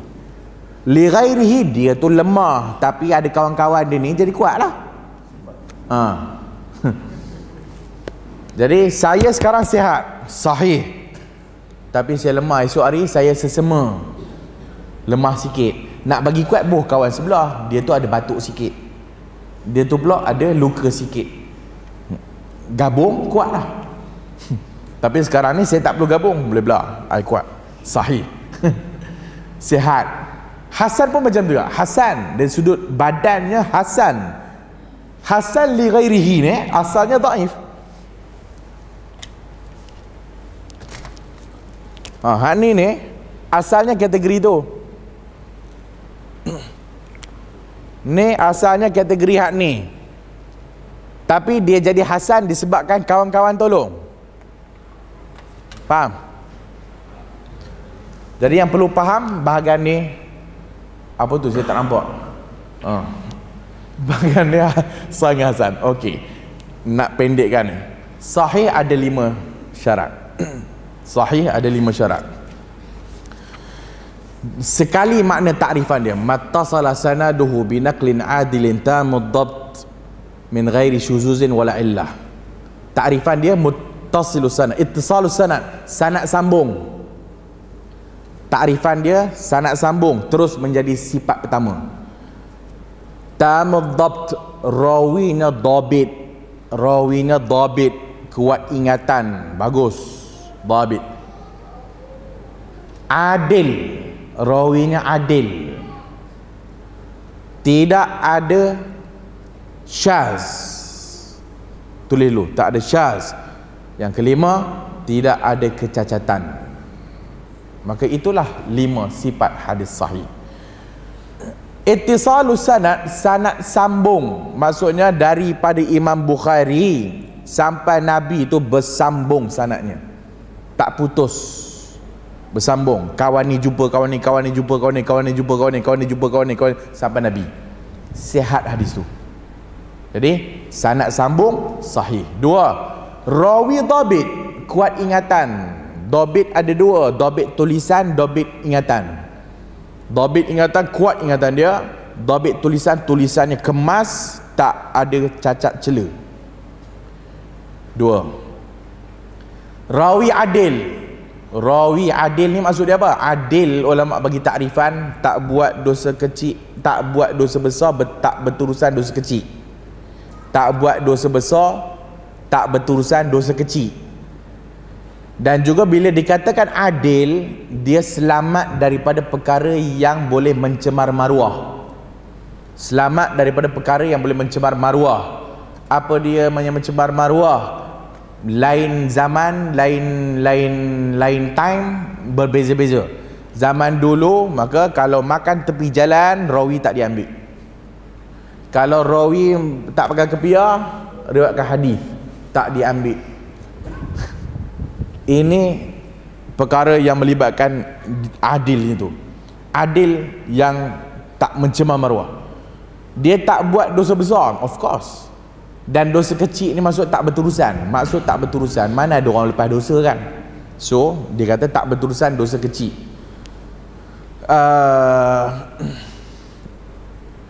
Semua tu perfect lah, kira bagus lah. Orang ni bagus. Dia tengok pun tak adalah buat benda merepek-repek ke. Mai datang ngajar akidah pakai seluar jean, pakai baju steng, pakai baju singlet. Ni apa hal ni? Kan? Ni semua mencemar maruah. Tak hantar, tak tipu binatang. Miau miau miau miau. Tak ada. Atas bohong kat kucing pun riwayat tak diterima. Zaman sekarang lain lah. Zaman sekarang ustaz tak akan kepiah, tak apa kan? Ustaz Abu tu kan tak akan dah. Zaman sekarang ustaz makan kedai sultan apa hampa duk makan pagi ni Royal, tak ada apa, ustaz makan kat situ. Tapi zaman, tengok zaman lah. Jadi itu kesimpulan tentang adil. Tadi dhabit, adil. Tidak ada syaz. Syaz secara ringkas, syaz ni apabila riwayat dia tu bercanggah dengan riwayat rawi siqah yang lain. Riwayat seorang yang siqah bercanggah dengan riwayat siqah lain, jadi syaz. Boleh? Saya ada kawan 5 orang, ambil daripada guru yang seorang. Riwayat 4 orang kawan saya sama, tapi saya punya sama tapi ada sikit penambahan. Seperti ni gerak jari ni, kan? Semua rawi kata ini isyarat je. Tiba-tiba dia seorang kata wa kana yuharrikuha, adalah dia menggerak-gerakkan jarinya. Sebab itu ada ulama yang mendhaifkan hadis tu. Syaz, pelik, syaz. Kenapa kawan-kawan dia kata tak ada, dia kata ada? Jadi syaz ni kalau kalau dia bertentangan antara satu sama lain yang tak boleh nak dijamakkan, kita kata syaz. Tapi kalau boleh dijamakkan 2 pandangan itu, dia tak dikira syaz. Itu dia punya safihnya. Faham? Setakat yang kita sebut faham kan? Faham. Yang kelima, kecacatan. Yang ni kecacatan ni, syaz ni Ustaz Abu Hafiz akan syarah. Kan? Jadi itulah hadis sahih. Jadi kalau kita dengar lepas ni orang kata hadis sahih, kita fahamlah 5 syarat tu dipenuhi. 5 syarat dipenuhi. Hasan apa bezanya? Hasan cuma bezanya rawinya secara dobitnya kurang sikit daripada rawi sahih. Dobit tu ingatan dia. Maka rawi hadis hasan ingatan dia kurang sikit daripada rawi hadis sahih. Ada persyarat lain? Sama. Sanad sambung, rawi kurang ingatan je sikit, kurang ingatan sikit. Adil, masih kena adil. Tidak syaz dan tidak ada kecacatan. So itu bahagian lizati, itu maksudnya dia pada badannya itu sendiri sahih. Sahih li ghairihi, sahih li ghairi sebenarnya hasan. Tapi bila banyak dia gabung-gabung, dia jadi kuat, dia jadi sahih. Hasan dia kurang ingatan tapi masih boleh diterima hadisnya. Hasan li ghairihi asalnya dhaif. Tapi bila dhaif tu dhaif ringan. Bila dhaif ringan di kawan-kawan jadilah hasan li ghairihi. Hasan kerana kawan-kawan yang lain. Tu dia. Jadi habislah bahagian yang pertama. Ada apa soalan tanya?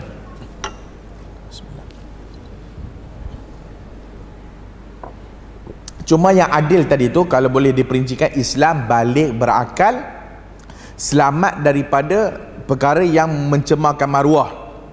Tu dia. Adil maksudnya Islam balik berakal. Adil, rawi adil, Islam balik berakal, selamat daripada perkara yang mencemar maruah. Selamat daripada perkara yang mencemar maruah. Itulah maksud adil. Wallahu a'lamu bis-shawab. Macam ada setengah hadis daripada macam Tirmizi dan sebagainya. Ulama ada klasifikasikan hadis itu sebagai sahih, tapi tak diterima oleh sebahagian ulama lain. Jadi bila dia dah cakap kata sahih, dia dah menetapkan 5 syarat. Jadi kenapa yang sebagian ulama kata tidak? Ada hadis yang sahih, tiba-tiba ulama lain kata dhaif. Semua ilmu yang kita cakap hari ini semua berkenaan ijtihad. Semua ijtihad ulama. 5 syarat ni tadi ijtihad ulama belaka. Maka ulama ni tengok sanad sambung, okey, no problem. Rawi ni kan macam mana ni? Ni rawi ni ada problem. Dia ni kata boleh pakai, dia ni kata tak boleh pakai. Macam mana nak buat? Rawi ni kata bagus, ni tiba-tiba ni kata tak bagus pula. Orang yang sama, kejap kata sahih, kejap kata siqah, kejap kata tak boleh pakai. Macam mana? Di situlah datang perbezaan tu.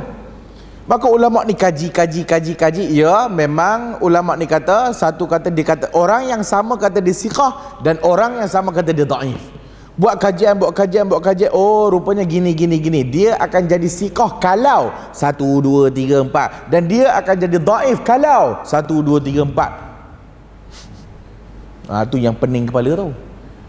Kemudian cacat ni tu ada yang ulama nampak dia cacat, ada ulama tak nampak dia cacat. Lagi tinggi ilmu ulama hadis itu, lagi dia akan nampak cacat yang orang lain tak nampak. Ulama yang biasa-biasa saja dia tengok sahih ni sahih. Tapi ulama yang begitu mengkaji tak sahih, aku tengok pun aku dah tahu tak sahih. Sebab rawi ni sebenarnya dia tak jumpa dengan rawi ni sebenarnya. Dari sudut zahirnya rawi ni berjumpa. Tak, rawi ni tak jumpa. Itulah puncanya berlaku khilaf. Itu punca dia. Jadi ni kata sahih, ni kata dhaif. Jadi itulah jawapan dah. Yang penting poin kita pada hari ini untuk belajar detail tak ada lah. Ini just untuk nak bagi kita apa itu gambaran ilmu hadis. Ni lah dia. Lepas balik ni inilah dia ilmu hadis. Aku dah habis, dah khatam dah. Saya dah sentuh bahagian semua ni. Nanti Ustaz Abu Hafiz sentuh bahagian mardud tu, yang tertolak tu. Itu semua Ustaz Abu Hafiz tu. Dia syarah, tak payah nak buat macam mana pun. Wallahu a'lam bishawab. InsyaAllah kita jumpa lagi. Subhanakallahumma wa bihamdika.